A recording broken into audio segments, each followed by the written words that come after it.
तमसो मा ज्योतिर्गमय पुनरुत्थान कार्य અને विचार संदेश फरवरी 2024। सप्रेम नमस्कार। अभी अभी राष्ट्रीय शिक्षा के क्षेत्र में कार्यरत एक संगठन के एक युवा कार्यकर्ता के साथ वार्तालाप का अवसर आया। यह कार्यकर्ता विश्वविद्यालय में अध्ययन कर रहा है। उसने अपनी व्यथा और झुंझलाहट इस प्रकार व्यक्त की। हमारे साथ समाजवादी, प्रगतिशील, कम्युनिस्ट विचारधारा के छात्रों की अनेक बार बहस छिड़ जाती है। वे तुम भारतीय कहकर हमें बुलाते हैं। भारतीय समाज पिछड़ा है, रूढ़िवादी है। विज्ञान और तंत्र ज्ञान के क्षेत्र में पश्चिम के देशों ने बहुत प्रगति की है। भारत की आधुनिक समय की कोई भी उपलब्धि हो तो आप बताओ, जिसमें भारत का गुणगान किया जा सके। ऐसी कोई बात हो तो बताओ। वे ऐसा कहते हैं। तब हमारे पास न तो कोई जानकारी होती है न संदर्भ। हम कैसे इनका मुकाबला करें? उस युवक का दूसरा प्रश्न यह था कि हम तरह तरह के विमर्श सुनते हैं। फेसबुक, यूट्यूब आदि पर अनेक प्रकार की जानकारी प्रस्तुत होती है। यह जानकारी बहुत उल्टा सुलटी होती है, विरोधाभासी होती है। हम सत्य क्या है यह कैसे पहचानें? दोनों प्रकार के परस्पर विरोधी तर्क बहुत प्रभावी ढंग से प्रस्तुत किए होते हैं। हम किसको स्वीकार करें? यदि आप कहते हैं महाजनो येन गतः स पंथाः, अर्थात महाजन जिस का स्वीकार करें उसे मानो, तो प्रश्न यह है कि हम महाजन किसे माने, महाजन को कैसे पहचाने? उस युवक की ये सारी दुविधाएं सार्वत्रिक हैं। प्रथम दुविधा के लिए भारत के विद्वजन तथा विश्वविद्यालय उत्तरदायी हैं। स्वतंत्र भारत में भी हमारे विश्वविद्यालयों में भारत केंद्रीय अध्ययन नहीं हो रहा है। भारत के छात्र भारत को जानें, समझें और भारतीयता को अपनाएं, ऐसे पाठ्यक्रम, ऐसी पुस्तकें, ऐसी संदर्भ सामग्री विश्वविद्यालयों में उपलब्ध नहीं है। दूसरी ओर कम्युनिस्ट भारतीय विचारधारा समस्त शिक्षा क्षेत्र पर आधिपत्य प्रस्थापित कर चुकी है। भारतीय परंपरा, भारतीय संस्कृति, भारतीय जीवन मूल्य आदि को कम्युनिस्ट दृष्टि से देखा जाता है। ऐसे विश्वविद्यालयों का युवा छात्र राष्ट्रवादी शैक्षिक संगठनों के बारे में दूसरी ही बातें सुनता है। उस युवा का दूसरा प्रश्न इसी से संबंधित है। वह दोनों विचारधाराओं का अंतर भी नहीं समझ सकता और प्रभाव का आकलन भी नहीं कर सकता। भारत की वर्तमान युवा शक्ति को ऐसे संभ्रम से बचाने के लिए राष्ट्रवादी बौद्धिकों ने विशेष चिंता करने की आवश्यकता है। एकमात्र उपाय है भारत विचार के शाश्वत स्वरूप को युगानुकूल स्वरूप में प्रस्तुत करना। ऐसा करने के लिए शैक्षिक और वैचारिक संगठनों को ऐसे बहुत सारे प्रकल्प लेने चाहिए। दूसरा उपाय है राष्ट्रीय शिक्षा नीति के अंतर्गत भारतीय ज्ञान संपदा के विभिन्न पाठ्यक्रमों के निर्माण की। विश्वविद्यालय ऐसा करें, ऐसी प्रार्थना है उनसे और परमात्मा से। इति शुभम। संपादकीय। अंतःकरण। गुरुकुल के एक छात्र ने एक दिन आचार्य से पूछा, आचार्य जी, अंतःकरण क्या है, कहाँ होता है, क्या करना है, कैसे जाना जाता है? आचार्य ने कहा, अंतःकरण का अर्थ है अंदर के करण। करण का अर्थ है साधन। ये ज्ञान प्राप्ति के साधन हैं। अंतःकरण 4 आयामी हैं, अर्थात यह 4 हैं। ये हैं मन, बुद्धि, अहंकार और चित्त। मन विचार करता है, इच्छा करता है और भावों का अनुभव करता है। बुद्धि जानती है, समझती है और निश्चय करती है, उसे विवेक कहते हैं। अहंकार करता और भोक्ता होता है, वह निर्णय करता है। चित्त संस्कारों को ग्रहण करता है और उनका संग्रह करता है। अंतःकरण मनुष्य के व्यक्तित्व का सूक्ष्म भाग है। मनुष्य के पिंड के अंदर होने के साथ साथ वह ब्रह्मांड में भी होता है। अंतःकरण ज्ञान प्राप्ति के प्रभावी साधन हैं। बाल सृष्टि। आहार कथा। 1। भोजन की पवित्रता मन करे अच्छा। बच्चों, अच्छे लोगों के साथ अच्छी बातें करने में मुझे बहुत आनंद आता है। तुम ध्यान से सुनते हो, इसलिए तुम मुझे प्रिय लगते हो। सुनो, तुम्हें मैं खास बातें बता रही हूँ। भोजन पवित्र है। भोजन करना पवित्र कार्य है। भोजन की पवित्रता बनाए रखनी चाहिए। भोजन करने के स्थान को भोजन कक्ष कहते हैं। भोजन जहाँ बनता है उस स्थान को रसोई कहते हैं। रसोई और भोजन कक्ष को पवित्र रखो। बिना स्नान किए वहाँ न जाओ। जूते पहनकर वहाँ न जाओ। उन स्थानों को हमेशा स्वच्छ रखो। बिना स्नान किए भोजन के पदार्थों को न छुओ। बिना स्नान किए भोजन न करो। शयन कक्ष में भोजन न करो। अपवित्र और अस्वच्छ स्थान पर बैठकर भोजन न करो। पवित्रता से मन अच्छा बनता है। आहार कथा 2। भिक्षाम देहि। बच्चों, तुम जानते हो मैं कौन हूँ? मेरा नाम अन्नपूर्णा है। मैं ही पार्वती हूँ, मैं ही गौरी हूँ, मैं ही सती हूँ। मैं तुम्हारे लाडले गणेश और उसके बड़े भाई कार्तिकेय की माँ हूँ। उन दोनों के पिता भगवान शंकर हैं। मैं भगवान शंकर को बहुत प्रिय हूँ। मैं पार्वती हूँ। भोजन बनाकर सबको खिलाती हूँ, इसलिए मेरा नाम अन्नपूर्णा है। मैं केवल मेरे घर के लोगों को नहीं खिलाती, मैं सारे संसार को खिलाती हूँ। मेरी कृपा से कोई भूखा नहीं रहता। भगवान शंकर संसार के पिता हैं। मैं संसार को खिलाने वाली माता हूँ। इसीलिए भगवान शंकर मुझसे भी भिक्षा मांगते हैं। यह श्लोक याद करो। अन्नपूर्णे सदा पूर्णे शंकर प्राणवाल में ज्ञान वैराग्य सिद्धार्थम भिक्षां देहि च पार्वती। अन्नपूर्णे सदा पूर्णे शंकर प्राणवल्लभे ज्ञान वैराग्य सिद्धार्थम भिक्षां देहि च पार्वती। सृष्टि कथा 1। तन्मात्रा। छात्रों, तन्मात्रा शब्द आपने पहली बार पढ़ा होगा। भले ही पहली बार सुना या पढ़ा हो, इसे अच्छी तरह समझ लेना चाहिए। तन्मात्रा महाभूत का गुण है। महाभूत 5 हैं तो तन्मात्रा भी 5 हैं, इसलिए उन्हें पंच तन्मात्रा कहते हैं। एक तन्मात्रा है शब्द, दूसरी है स्पर्श, तीसरी तन्मात्रा है रूप और चौथी है रस। 5वीं तन्मात्रा है गंध। आकाश महाभूत की तन्मात्रा शब्द, वायु की स्पर्श, तेज की रूप, जल की रस और पृथ्वी की गंध। महाभूत और तन्मात्रा हमेशा एक साथ रहते हैं, कभी भी एक के बिना दूसरा होता नहीं है। पंच ज्ञानेंद्रियां। छात्रों, आँख, कान, नाक, जीभ और त्वचा जैसे शब्द तो आपने सुने ही हैं। आँखों से देखते हैं, कान से सुनते हैं, नाक से सूंघते हैं, जीभ से चखते हैं और त्वचा से स्पर्श करते हैं। आँख को दर्शनेंद्रिय कहते हैं, कान को श्रवणेंद्रिय, नाक को घ्राणेंद्रिय, जीभ को रसनेंद्रिय, त्वचा को स्पर्शेंद्रिय, पांचों को ज्ञानेंद्रिय कहते हैं। ज्ञानेंद्रियों से हम सभी पदार्थों का अनुभव करते हैं। आँख, कान, नाक, जीभ और त्वचा हमारे शरीर के दरवाजे हैं। ये दरवाजे बाहर की ओर खुलते हैं, अंदर की ओर नहीं। आँख बाहर देखती है, कान बाहर का सुनते हैं, नाक बाहर का सूंघती है, जीभ बाहर का रस चखती है, त्वचा बाहर के पदार्थ का स्पर्श करती है, अंदर का नहीं। आप कल्पना करें कि ये दरवाजे नहीं होते तो हमारा क्या होता। एकात्म विज्ञान। शीर्षक है जड़ का स्वीकार। एक विचार ऐसा है जो जड़ को स्वीकार करता है। न केवल स्वीकार करता है अपितु सम्मान भी करता है।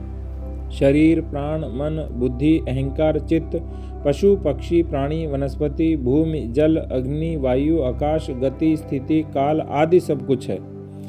कुछ भी नहीं है ऐसा नहीं। कोई भी कुछ भी यथा नहीं, आभासी नहीं है। केवल आत्म तत्व है और ये सब है ऐसा नहीं है। आत्म तत्व तो है ही, ये सब भी हैं। इतना ही नहीं तो आत्म तत्व ही यह सब बना है। आत्म तत्व और परमात्म तत्व ऐसे दो भी नहीं हैं, दोनों एक ही हैं। आत्म तत्व कहो कि परमात्म तत्व, कोई अंतर नहीं है। ब्रह्म कहो कि परब्रह्म, कोई अंतर नहीं है। जितना सत्य आत्म तत्व है उतना ही सत्य उसका काम संकल्प है। एक सत्य है तो दूसरा असत्य नहीं हो सकता। इसी से आगे बढ़ते हुए यदि चेतना सत्य है तो जड़ भी सत्य है। एक स्वीकार्य है तो दूसरा भी स्वीकार्य है। एक का अस्तित्व है तो दूसरे का भी अस्तित्व है। आत्म तत्व अव्यक्त है तो विश्व रूप व्यक्त है। अव्यक्त और व्यक्त में जड़ और चेतन का अंतर भी नहीं है। अव्यक्त निराकार है, व्यक्त साकार है। अव्यक्त निर्गुण है, व्यक्त सगुण है। परंतु निराकार से ही साकार और निर्गुण से ही सगुण बना है, क्योंकि आत्म तत्व में निराकार और साकार, निर्गुण और सद्गुण दोनों हैं। व्यक्त होने पर दोनों अलग अलग बनते हैं, एक निराकार और निर्गुण तथा दूसरा निराकार और साकार, परंतु दोनों फिर मिल जाते हैं और आगे की रचना में दोनों एक दूसरे से ओतप्रोत होकर रहते हैं। यह आत्म तत्व या परमात्मा का विश्व रूप है। यह केवल जड़ या चेतन कैसे हो सकता है? जितना सत्य आत्म तत्व उतना ही सत्य विश्व रूप, इसीलिए उसका भी स्वीकार है। इसके साथ भी वह व्यवहार है। इसका मूल और मुख्य सूत्र है सर्वम खलु इदम ब्रह्म, यह सब ब्रह्म है। इदम प्रवृत्ति मार्ग शीर्षक। सर्वम खलु इदम ब्रह्म का स्वीकार करने पर जो दृष्टि बनती है, जो व्यवहार बनता है, वह प्रवृत्ति मार्ग है। मैं पुरुष हूँ, मैं प्रकृति हूँ, मैं सत्व रज तम ये तीन गुण हूँ, मैं ही भूमि जल तेज वायु और आकाश हूँ, मैं ही मन बुद्धि अहंकार और चित्त हूँ, मैं ही प्राण अपान उदान व्यान और समान ऐसे पंच प्राण हूँ, मैं ही ज्ञानेंद्रिय और कर्मेंद्रिय हूँ, मैं ही सात धातु त्रिदोष का बना शरीर हूँ, मैं ही प्राणी और वनस्पति हूँ, मैं ही सब कुछ हूँ, मैं यह सब हूँ और कहो कि यह सब मैं हूँ। मुझ में और इनमें कोई अंतर नहीं है, परंतु अंतर है भी। अंतर को कैसे नकार सकते हैं? एक उंगली दूसरे के जैसी नहीं, एक हाथ दूसरे के जैसा नहीं, एक शरीर दूसरे जैसा नहीं, एक अंतःकरण दूसरे जैसा नहीं, एक वृक्ष दूसरे जैसा नहीं, एक वृक्ष का पत्ता एक फूल दूसरे पत्ते फूल या फल जैसा नहीं, एक प्राणी दूसरे जैसा नहीं। तो इस विश्व रूप का तथ्य है। उस अव्यक्त के असंख्य व्यक्त रूप एक दूसरे से भिन्न है, कोई एक दूसरे जैसा नहीं है। सबकी स्वतंत्र सत्ता है, स्वतंत्र स्वभाव है, स्वतंत्र व्यवहार है, स्वतंत्र गुण है, स्वतंत्र रूप है। फिर यह मैं ही हूँ क्या है? भिन्नता तो है ही, अनुभव में भी आती है, क्योंकि सबका रूप, गंध, शब्द, स्पर्श भिन्न भिन्न है। यह भिन्नता और अभिन्नता का मन समझना और उन सबके मध्य अपना व्यवहार समायोजित करना प्रवृत्ति मार्ग है। इस प्रवृत्ति मार्ग के दो आयाम हैं। मैं शरीर हूँ भी और नहीं भी हूँ। मैं शरीर भी हूँ, प्राण मन आदि भी हूँ और आत्म तत्व भी हूँ। यह एक अद्भुत कल्पना है। इस प्रवृत्ति मार्ग की बड़ी प्रतिष्ठा है, सम्मान है, स्वीकार है। इस परंपरा में भी अनेक महान आचार्य हुए हैं। वेदों में इसकी प्रतिष्ठा है, लोक में भी इसकी प्रतिष्ठा है। 100 पाठ्यक्रम जो भी अपने लिए, अपने बच्चों के लिए, अपने छात्रों के लिए जीवनोपयोगी बातों की शिक्षा देना चाहते हैं, उनके लिए यहाँ कुछ पाठ्यक्रम दिए गए हैं। आप इनका कैसे प्रयोग कर सकते हैं, यह देखकर आप यदि इनका प्रयोग करते हैं तो परिणाम अवश्य बताएं। क्रमशः भारत दर्शन यात्रा। 1. 12 ज्योतिर्लिंगों की यात्रा। भारत मंदिरों का देश है, तीर्थों का देश है। तीर्थ समाज मन की एकात्मता का मूर्त स्वरूप है। तीर्थ यात्रा करने से व्यक्ति समाज मन से एकात्म होता है। इसी उद्देश्य से तीर्थ यात्रा की जाती है। भगवान शिव हिंदुओं के 3 देवों में एक हैं। उनके अनेक स्वरूप हैं, उनमें एक लिंग स्वरूप है। देश भर में 12 ज्योतिर्लिंग स्वयंभू प्रकट हुए हैं, जो देश को एक करते हैं। यह सांस्कृतिक एकता है, राष्ट्रीय एकता है। इन ज्योतिर्लिंगों की यात्रा करना और उनके बारे में प्रत्यक्ष जाकर जानकारी प्राप्त करना एक महत्वपूर्ण कार्य है। ज्योतिर्लिंगों के दर्शन करना एक विशेष अनुभूति है। जो संप्रदाय की दृष्टि से शैव नहीं, उन्हें ज्ञानात्मक राष्ट्रीय दृष्टि से यात्रा करनी चाहिए। जो शैव हैं, उन्हें संप्रदाय के साथ साथ उससे ऊपर उठकर ज्ञानात्मक राष्ट्रीय यात्रा करनी चाहिए।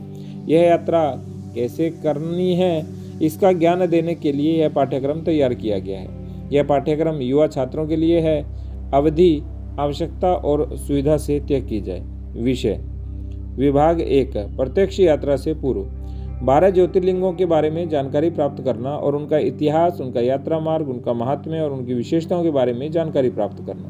2 उस स्थान की वर्तमान जानकारी प्राप्त करना, वहाँ के लोग, आसपास के तीर्थ क्षेत्र, प्राकृतिक स्थिति, अन्य महत्वपूर्ण रीति रिवाज आदि के बारे में जानकारी प्राप्त करना। 3 वहाँ जाने का उपयुक्त समय, वहाँ बिताने का समय, वहाँ पहुँचने का मार्ग, वहाँ पहनने योग्य वस्त्र आदि की जानकारी प्राप्त करना।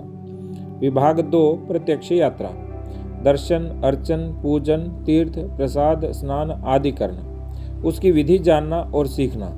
यह कार्य जाने से पूर्व भी हो सकता है। तीर्थ क्षेत्र की नदी या समुद्र में स्नान करना, व्रत संकल्प अनुष्ठान का भी प्रयोग कर सकते हैं। विभाग 3 यात्रा पूर्ण करने के बाद इष्ट मित्र स्नेही स्वजनों के लिए प्रसाद और स्मृति भेंट लाना, उन्हें पहुंचाना।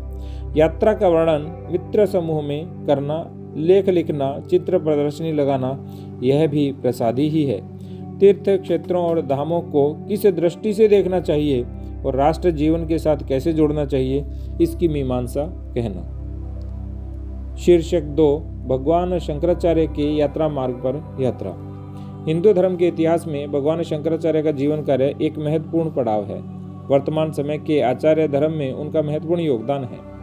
देश में जब वैदिक आचारों में अशुद्धि और विकृति फैल गई थी, तब 3 दर्शनों ने अपने अपने तरीके से, विचारधारा से, आचार पद्धति से हिंदू धर्माचार को परिष्कृत किया। ये 3 दर्शन थे वेदांत, जैन और बौद्ध दर्शन। भगवान शंकराचार्य वेदांत दर्शन के आचार्य थे। वे वेदांत दर्शन के प्रणेता नहीं थे। प्रणेता तो भगवान वेद व्यास थे, परंतु भगवान शंकराचार्य ने वेदांत दर्शन की प्रतिष्ठा के साथ साथ आचार को शुद्ध किया। भगवान शंकराचार्य केरल के थे। नर्मदा के किनारे पर उन्हें अपने गुरु भगवत पाद गौड़ पादाचार्य मिले। काशी में मंडन मिश्र के साथ उनका शास्त्रार्थ हुआ। कश्मीर के श्रीनगर में उन्हें सर्वज्ञ की उपाधि मिली। उन्होंने 4 धामों में 4 पीठों की स्थापना की और भारत की एकात्मता स्थापित की तथा आचार परंपरा और अद्वैत मूलक संन्यास की परंपरा निर्माण की। ऐसे केंद्रों की यात्रा करना अपने आप में ज्ञान, भक्ति और कर्म का संगम है। यह पाठ्यक्रम युवाओं के लिए है। अवधि अपनी अपनी कल्पना के अनुसार इस यात्रा का आयोजन महाविद्यालयों द्वारा किया जाना सबसे अच्छा है। महाविद्यालय सामाजिक सांस्कृतिक संगठनों के साथ जुड़कर भी कर सकते हैं। युवा अपना अपना गुट बनाकर भी कर सकते हैं, परंतु मार्गदर्शन के लिए विद्वान, आस्थावान अध्यापक का होना अत्यंत आवश्यक है। विषय भगवान शंकराचार्य का जीवन और कार्य वृत्तांत जानना यात्रा में जाने से पहले होना चाहिए। 2 यात्रा के केंद्र निश्चित करना और उन केंद्रों के बारे में जानकारी प्राप्त करना, जैसे कालड़ी, अमरकंटक, काशी, श्रीनगर, केदारनाथ, जगन्नाथपुरी, द्वारका, रामेश्वर। 3 इन स्थानों पर जाना, वहाँ क्या क्या हुआ यह जानना और आज क्या क्या हो रहा है यह जानना। 4 उस समय के संदर्भ में और आज के संदर्भ को समझना, दोनों में अंतर समझना। 5 आज इन सभी स्थानों में चल रही गतिविधियों को प्रासंगिक बनाना, इसका विचार करना। 6 यात्रा से आने के बाद शंकराचार्य पीठ को किस प्रकार समाज संगठन और धर्म विचार तथा धर्माचार के विषय में प्रासंगिक बनाया जाए, इस विषय की चर्चा, वक्तव्य, लेखन का आयोजन करना। सामाजिक, सांस्कृतिक, धार्मिक जागृति के कार्य में युवाओं के ज्ञान और भावना और क्रिया रूप में सक्रिय होना आवश्यक है। न्यायांजलि पाठ 15 विषय शीर्षक काशकुशालंबन न्यायः व्यक्ति जैसे घास के सहारे का न्याय। एक व्यक्ति नदी में स्नान कर रहा था। अचानक वह नदी के प्रवाह में आगे बढ़ गया और प्रवाह के वेग के कारण डूबने लगा। उसे तैरना नहीं आता था। अब क्या करें? वहां आधार के लिए कुछ भी नहीं था। वह इतना भयभीत हो गया था कि उसे कुछ सूझ भी नहीं रहा था। नदी के किनारे पर लोग खड़े थे, परंतु उसका कोई उपयोग नहीं था। कोई नदी में उतरने का साहस नहीं कर रहा था। इतने में तिनके दिखाई दिए। उसने तिनके को ही पकड़ना चाहा। तिनका बहुत छोटा था, वह कैसे सहारा बन सकता है? फिर भी उस असहाय व्यक्ति ने उन पर हाथ मारकर उन तिनके को पकड़ना चाहा। तिनका दूर होता गया, वैसे वैसे उस व्यक्ति के प्रयास बढ़ते गए। तिनका तो उसे बचा नहीं सका, परंतु हाथ पैर मारने के प्रयास में वह नदी के किनारे आ गया। जैसे ही किनारे पर खड़े लोगों ने उसे पकड़कर खींच लिया, उस व्यक्ति के प्राण बच गए। संसार व्यवहार में ऐसे उदाहरण दिखाई देते हैं। हम किसी भी कार्य को करते करते अचानक फंस जाते हैं और हमें उससे बचने की कोई आशा दिखाई नहीं देती। आसपास के लोग भी हमें सहायता करने का प्रयास करते हैं, परंतु उन्हें भी यश नहीं मिलता। वे भी जानते हैं कि हमारा बचना कठिन है। उस समय ऐसा कोई सूत्र मिल जाता है जिसे हम बिना विचार किए पकड़ लेते हैं। यदि बुद्धि से विचार करें तो वह कोई सक्षम साधन होता ही नहीं, परंतु हमारे पास भी और कोई उपाय नहीं होता। उसी प्रक्रिया में हमारा पुरुषार्थ जग जाता है और हम कार्य में यशस्वी हो जाते हैं। ऐसे समय में यह न्याय लागू होता है। पाठ 16 अंध गोलांगुलन न्याय, अंधे और गाय की पूंछ का न्याय। एक अंधा व्यक्ति था। एक बार वह अपने घर से ठीक दूरी किसी स्थान पर गया। जाते समय तो किसी के साथ गया था तो कोई कठिनाई नहीं हुई, परंतु वापस आता था तब साथ छूट गया और वह अकेला हो गया। अब घर कैसे जाए, यह प्रश्न था। उसने जाने आने वालों को मार्ग पूछना आरंभ किया। कुछ लोगों ने थोड़ी बहुत सहायता की, परंतु वह कुछ ही दूर तक जा पाया। घर तो दूर था। ऐसे में नादान व्यक्ति ने उसे एक उपाय बताया। वहाँ एक गाय चर रही थी। उस नादान व्यक्ति ने गाय की पूंछ उस अंधे व्यक्ति के हाथ में पकड़ा दी और कहा कि यह गाय तुम्हारे घर की दिशा में जा रही है। पूंछ को पकड़े रहो और गाय के पीछे पीछे चलते रहो तो घर पहुंच जाओगे। उस अंधे व्यक्ति ने गाय की पूंछ पकड़ ली। गाय चल रही थी, चर रही थी, रास्ते में रुक रही थी। अंधा व्यक्ति भी चल रहा था, रुक रहा था। रास्ते में गाय ने बहुत बार दिशाएं बदल दी। अंधा भी पीछे पीछे जाता रहा। बहुत समय बीत गया। अंधा व्यक्ति थक गया, परंतु घर तो आया नहीं। अब घर किस दिशा में था, कितना दूर था, उसका भी कोई अनुमान नहीं हो रहा था। अंततः उस अंधे ने गाय की पूंछ छोड़ दी और एक स्थान पर बैठ गया। कुछ समय के बाद पुनः रास्ते से आने वाले लोगों से पूछने लगा। एक भले मानुष ने उसे घर तक पहुंचाया। किसे पूछना, किसे नहीं, इसका विवेक होना चाहिए। गाय के पीछे पीछे जाने से हमें जहाँ जाना है वहाँ नहीं जा सकते, इसकी भी समझ होनी चाहिए। ऐसे बुद्धिहीन उपाय बताने वालों की बात नहीं माननी चाहिए, इसकी भी समझ होनी चाहिए। अपनी अक्षमता का भी भान होना चाहिए। ऐसा भान, ऐसी समझ, ऐसा विवेक नहीं होता तो उस व्यक्ति को अंध कहा जाता है। यह बुद्धि की अंधता है। संसार व्यवहार के या तत्व ज्ञान के क्षेत्र में ऐसे प्रश्न पूछने वाले, उन प्रश्नों का बुद्धिहीन उत्तर देने वाले और उन बुद्धिहीनों के मार्गदर्शन से चलने वाले लोग बहुत होते हैं। इसलिए बुद्धि के क्षेत्र में अनेक मामले उलझे ही रहते हैं। हमारे लिए सीख यही है कि हम बुद्धि के अंध होने से बचें। गाय की पूंछ पकड़कर घर पहुंचने की आशा न करें। शीर्षक नालंदा के दुर्लभ ग्रंथों की पुनः प्राप्ति। बख्तियार खिलजी ने 1200 में नालंदा विश्वविद्यालय के विशाल ग्रंथालय को जला दिया था। ऐसी बात हमने अनेक बार पढ़ी है, सुनी है। इस वाचनालय में अत्यंत दुर्लभ उच्च स्तर के ग्रंथ थे। ये ग्रंथ प्रमुख रूप से बौद्ध विचारधारा से संबंधित थे। इसके अतिरिक्त हिंदू तत्वज्ञान, कला, इन विषयों से संबंधित ज्ञान संपदा भी इसमें थी। हमारी यह अमूल्य संपत्ति निरंतर 3 महीने जलती रही। यह सब पढ़कर जानकर अन्य भारतीयों की तरह मैं भी तिलमिला जाता था, किंतु बेचैन होने के, अस्वस्थ होने के अलावा हमारे पास चारा ही क्या था। किंतु अभी कुछ दिन पहले ही शुभ समाचार पढ़ने को मिला। सुखद आश्चर्य हुआ और बरसों से जो बेचैनी थी उसका थोड़ा सा परिमार्जन हुआ। किंतु यह समाचार पूर्ण रूप से समझने के लिए हमें कुछ वर्षों पूर्व लौटना होगा। नालंदा विद्यापीठ की ख्याति चारों ओर थी। दुनिया के कितने ही देशों के स्कॉलर यहाँ आकर अध्ययन करते थे, किंतु चीन, कंबोडिया, तिब्बत के विद्यार्थी कुछ खास थे। वे केवल अध्ययन करने नहीं आते थे, बल्कि उनका उद्देश्य उन सभी ग्रंथों का संस्कृत से अपनी मातृभाषा में अनुवाद करना था। और इन सब में सबसे आगे थे तिब्बत के विद्वान लोग। उन्होंने 7वें दशक से संस्कृत के उच्च स्तर के ग्रंथों का तिब्बतियन भाषा में अनुवाद करना शुरू किया। नालंदा के तत्कालीन संस्कृत के पंडित उनकी सहायता करते थे, उनका पूरा मार्गदर्शन करते थे। इसलिए शायद अनुवाद बहुत सटीक हुआ होगा। 600 साल तक यह प्रक्रिया निरंतर चलती रही। इस वजह से उच्च कोटि के असंख्य ग्रंथ तिब्बतीयन भाषा में अनुवादित हुए। इससे भी अधिक महत्वपूर्ण बात यह है कि इस ज्ञान संपदा की रक्षा तिब्बतीयन लोगों ने बहुत जतन से की, आज के दिन तक। 1950 के दशक में बौद्ध धर्मगुरु दलाई लामा को तिब्बत छोड़कर भारत में आश्रय लेना पड़ा। उस समय उन्होंने एक अद्भुत कार्य किया।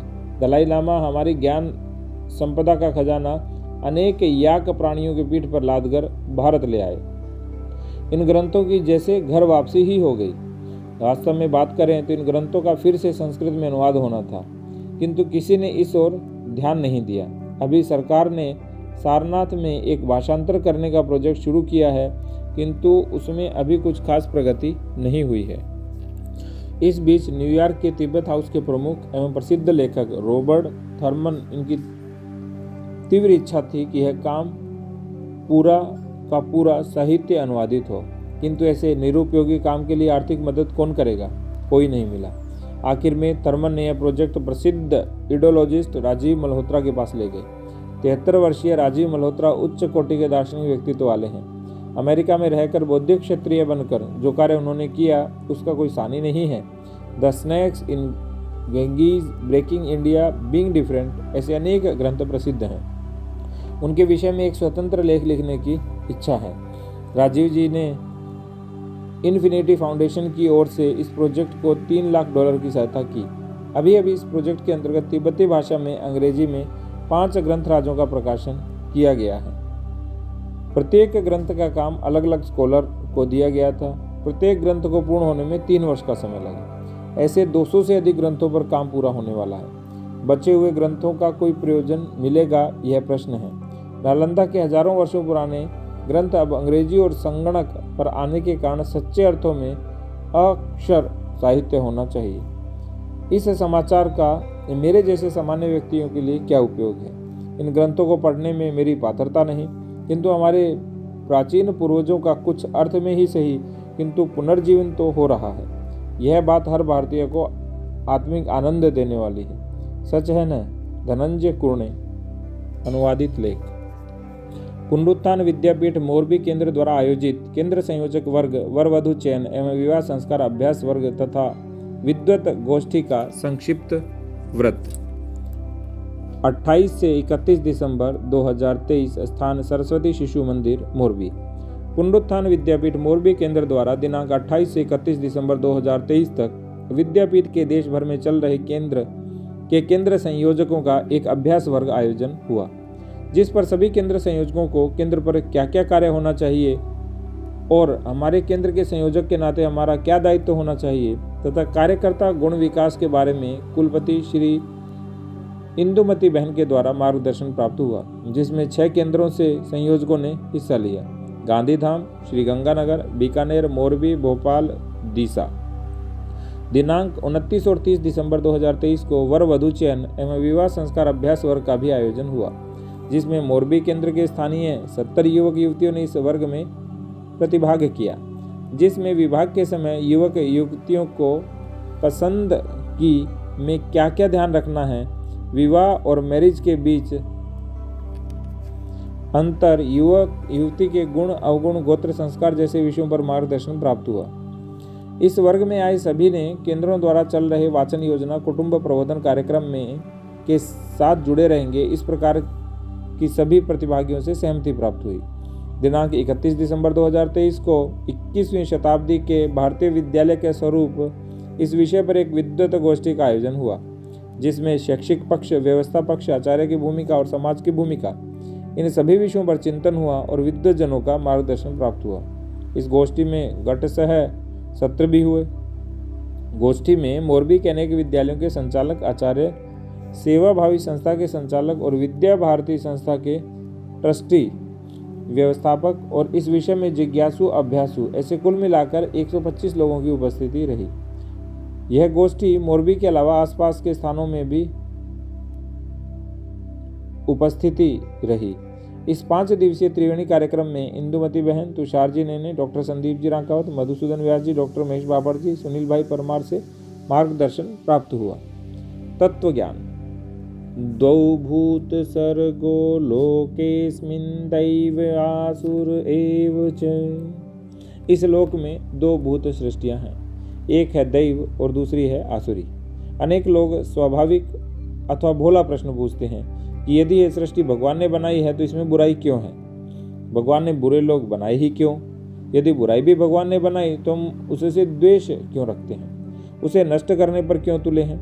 यदि बुरा और भला दोनों भगवान ने बनाया तो हमें बुरा नहीं तो भला ही क्यों करना चाहिए?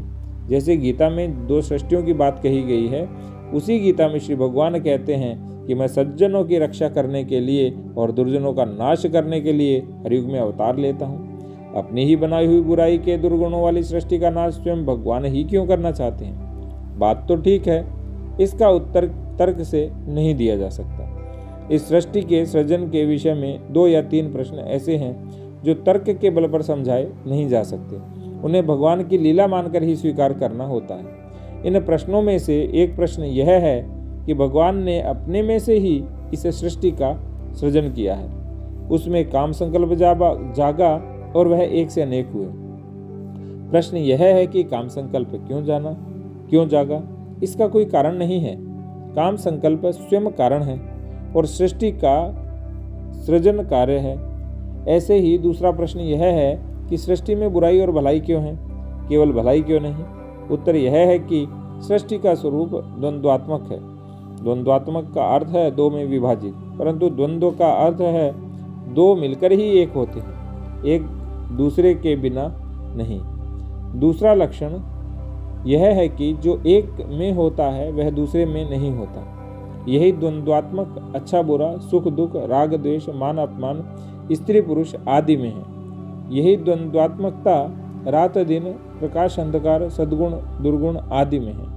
व्यवहार जगत में बुराई, दुख, द्वेष आदि के साथ काम और अच्छाई, सुख, मान के साथ राग जुड़ी हुई है। एक को हम चाहते हैं, दूसरे को नहीं। इसलिए अच्छाई और बुराई का संघर्ष चलता रहता है। यह संघर्ष निरंतर चलता रहता है। एक बार बुराई का नाश करने के बाद वह सर्वथा समाप्त हो नहीं जाती, बनी रहती है। इसलिए तत्वतः उपदेश दिया जाता है कि सुख और दुख, मान और अपमान, दुष्ट और सज्जन सब में समदृष्टि रखो। द्वंद्व को समझो, उससे ऊपर उठो, निर्द्वंद्व बनो। भारतीय तत्व दृष्टि का यह एक मौलिक और विशिष्ट सिद्धांत है। चिति पत्रिका के सदस्य बने। पुनरुत्थान विद्यापीठ की एक शोध पत्रिका प्रकाशित होती है, उसका शीर्षक है चिति। यह अर्धवार्षिक पत्रिका है। इसकी पृष्ठ संख्या 144 है। प्रथम अंक विजयदशमी को और दूसरा अंक वर्ष प्रतिपदा को प्रकाशित होता है। सभी विद्वज्जनों से निवेदन है कि इस पत्रिका के सदस्य बने, इसके लिए लिखें और भारतीय ज्ञान का प्रसार करने में अपना योगदान करें। अस्तु। राम राम, राधे राधे, हरे कृष्ण।